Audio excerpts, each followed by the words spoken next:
Olá pessoal, sejam muito bem-vindos a mais um vídeo aqui no canal. Fico muito feliz de ter vocês aqui comigo.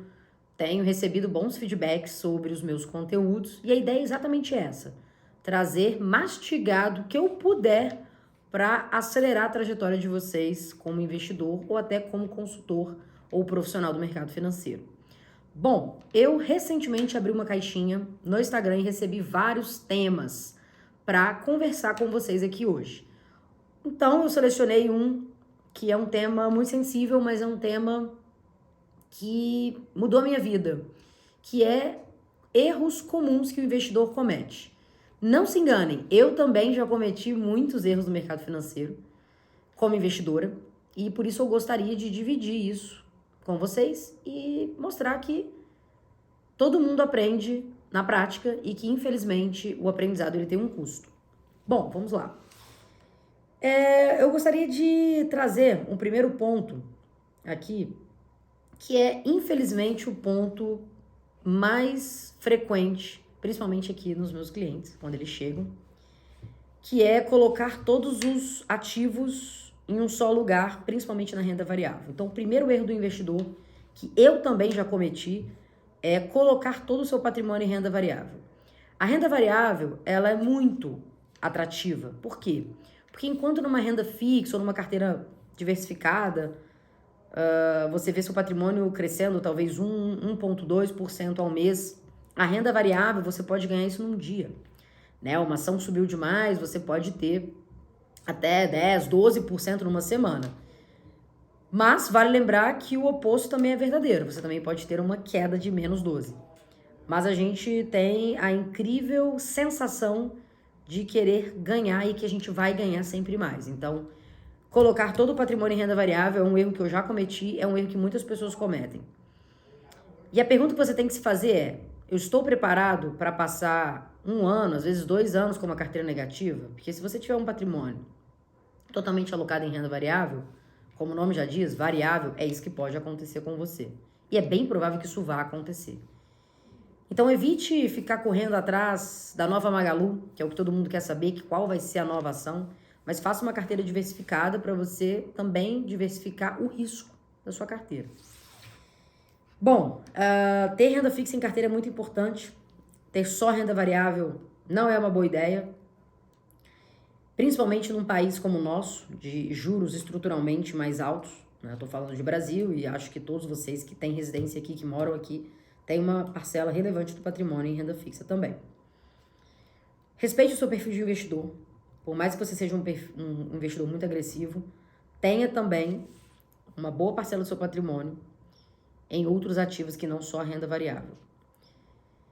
Esse é o primeiro erro do investidor. Segundo erro do investidor é acreditar em tudo que se ouve por aí.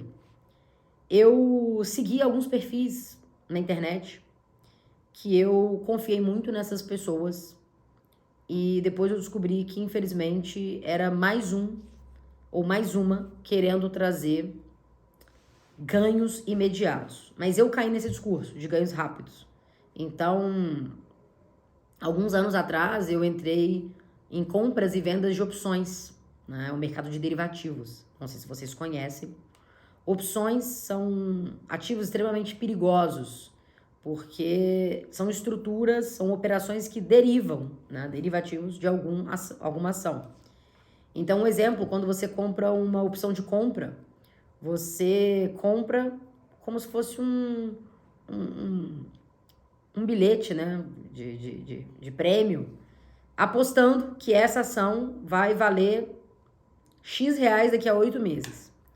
E você paga um prêmio para garantir a compra dessa ação nesse valor. É bem confuso, eu sei. Eu poderia explicar isso mais tecnicamente, mas eu quero explicar de uma forma mais branda. Basicamente, você aposta na subida ou na queda de um ativo. É uma aposta mesmo. E muitas vezes você paga caro para ter esse prêmio, esse ticket, esse bilhete.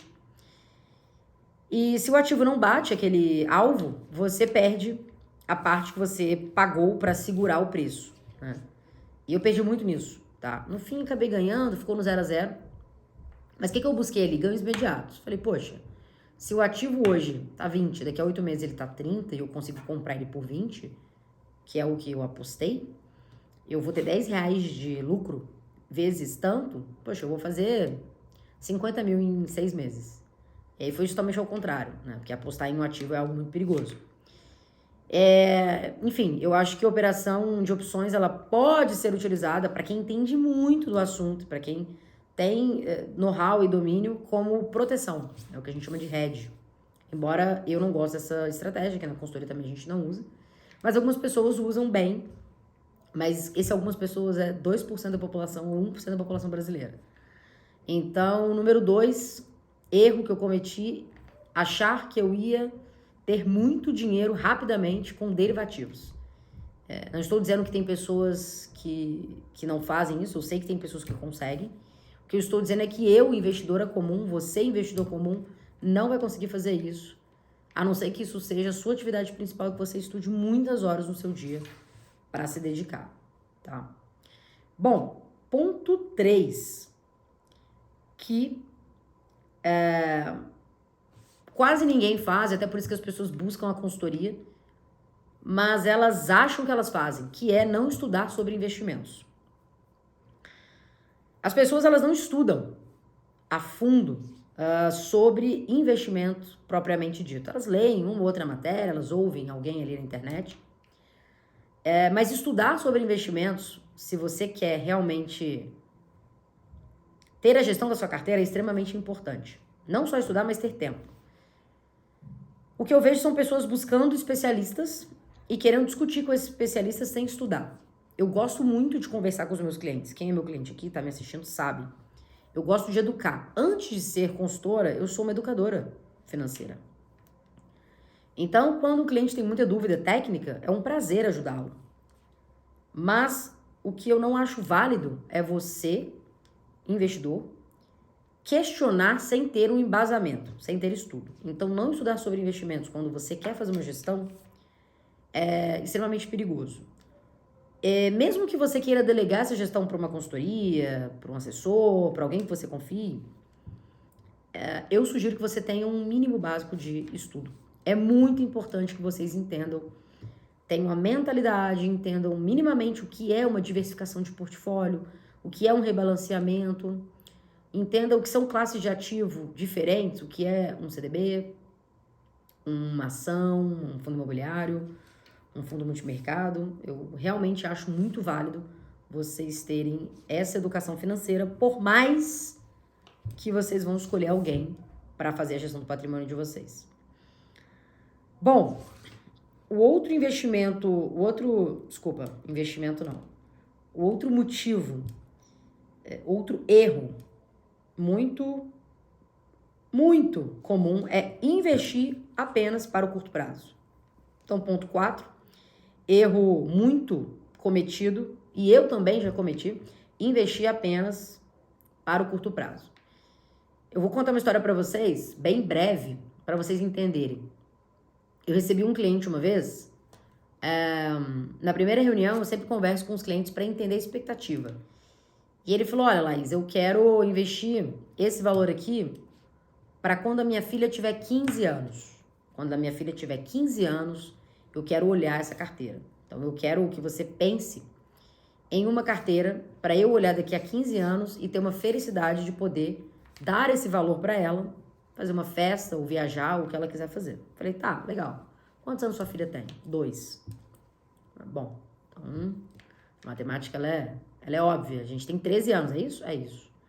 Tá. E nesse meio do caminho, tem essa possibilidade de você usar esse valor? Não. Tem possibilidade, eu quero uma carteira mais agressiva. Bom, a gente sabe que com 13 anos pra frente, a gente pode pensar em ousar se a pessoa tiver um perfil. Ele tem um perfil, né? Essa pessoa tem um perfil muito agressivo, permitia correr riscos. E ele tem também tempo, né? 13 anos é um tempo muito bom para você ver retorno em classes de risco, ativos de risco, porque os mercados terão feito alguns ciclos. Montei uma estratégia para ele, na estratégia de ações, tinha ali algumas empresas de tecnologia, ele pediu algumas empresas, as Big Techs, enfim. Deu 6 meses que ele estava nessa carteira, a carteira nem era tão agressiva, Ele começou a resgatar. Ele não me falou nada, né? Mas eu percebi pela conta, eu tinha a gestão da conta. Ele começou a resgatar muito. Eu falei, bom, sua filha já fez 15 anos? Ela tinha 2. Ah, pois é. Eu percebi que eu quero tirar quando ela tem 15 anos, mas não esse dinheiro. Eu percebi que eu vou tirar e o dinheiro para 15 anos eu vou colocar depois. Ou seja, o que ele pensou? Poxa, é muito tempo para eu esperar. Mas, gente, o tempo vai passar, você querendo ou não. A gente só tem 2 opções na vida. Ou o tempo passa e a gente envelhece, ou a gente morre, né? A gente não tem outra escolha. Então, quando a gente deseja ter saúde e viver muito, essa filha vai fazer 15 anos em algum momento.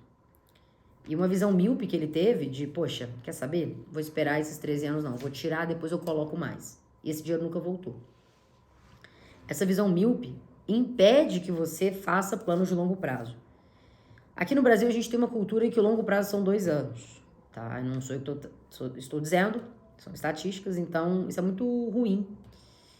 Porque por esse e outros motivos é que hoje o IBGE nos mostra que apenas 1% dos aposentados no Brasil tem capital suficiente para poder viver uma boa aposentadoria. O resto depende de continuar trabalhando ou pedir ajuda do governo.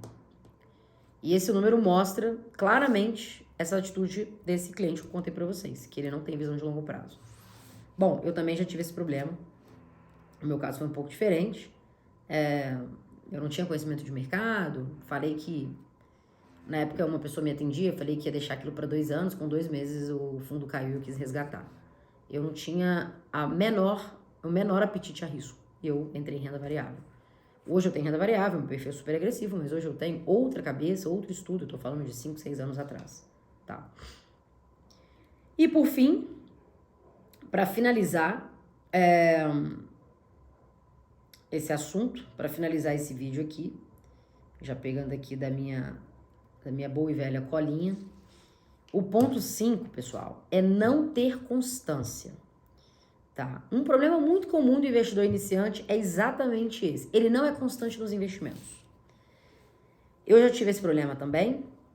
Quando eu comecei a investir, eu aportava, né? Eu levava mensalmente o que sobrava. E tem mês que não sobra. Porque não sobrava, né? Porque você vai gastando. Sempre tem alguma coisa para você fazer. E a grande verdade é que você tem que fazer o contrário. Você se paga primeiro, depois você gasta. Então, se pagar primeiro é o eu do futuro. Se eu determinei que mensalmente 10% da minha renda vai para o meu aporte, meu salário caiu, meu prolabore caiu, minha distribuição de lucros caiu, o que for, eu vou aportar meus 10%, o que sobrou eu vou usar para as contas, para gastar. Imprevistos acontecem eventualmente. Nesse caso, eu vejo as pessoas tendo um imprevisto o tempo inteiro. Então, não ter constância, pessoal, é o que impede vocês de chegarem lá na frente, você investidor, com uma carteira relevante. Como é que vocês acham que grandes nomes do mercado, como Barsi, Warren Buffett, Charlie Munger, Peter Lynch, como vocês acham que esses caras chegaram na idade que eles têm hoje, 70, 80, 90 anos, com um patrimônio tão robusto, tendo constância? E vale lembrar que a constância aqui, ela não vale só para os investimentos, ela vale para a vida. Se você começa uma alimentação saudável hoje, daqui a 30 dias, talvez você não tenha percebido mudança, talvez você tenha até engordado. Mas um mês é muito pouco para quem quer fazer uma mudança de hábitos. Essa história de que você demora alguns dias ali, meses, para conseguir colocar um hábito em prática, não funciona, é muito mais que isso.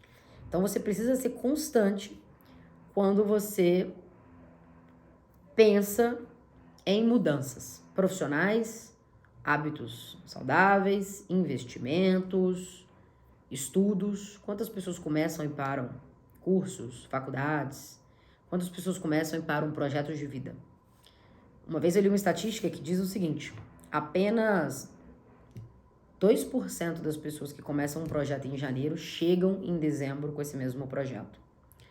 Então, se 100 pessoas começam com um plano, seja qual for o objetivo, em janeiro, Em dezembro, apenas 2 pessoas dessas 100 estão firmes no plano delas. E eu te garanto que esse erro, que eu também vejo aqui nos investimentos, é um dos maiores erros que você tem. Por quê? Quando você não tem constância, você não permite que os juros compostos façam o trabalho deles a seu favor. Então, lembrando que o que vai trazer um ganho exponencial para você, basicamente 3 elementos: aportes constantes, juros compostos, que é exponencial, e uma boa carteira segura, porque não adianta você fazer bons aportes, aportes grandes e produtos e ter uma carteira insegura, produtos ruins, né? Não adianta você aportar legal, esperar um tempo e ter produto ruim que vai levar o seu patrimônio embora. Então, muito cuidado aqui ao conflito de interesse também. Enfim, ponto inicial aqui é sobre constância. Então, seja constante, deixe os juros compostos trabalhar e, obviamente, respeite a diversificação e rebalanceamento que você propôs para sua carteira. Bom, pessoal, citei aqui 5 erros muito comuns dos investidores iniciantes. Vale dizer que eu já passei por todos esses erros. Não sou muito experiente, até pela minha maturidade profissional, pela minha idade, né? Não sou das mais experientes possíveis aqui, mas eu tenho uma certa experiência e que eu gostaria que vocês considerassem quando pensassem em investir. Não façam esses erros, não cometam esses mesmos erros que eu cometi e outros cometem. Se vocês querem já começar e acelerar o processo de vocês, pensem nesses 5 pontos e tentem começar um pouco além. Eu garanto que vocês terão mais sucesso do que outros investidores tiveram quando eles começaram. Então, por hoje é só. Espero vocês na próxima semana.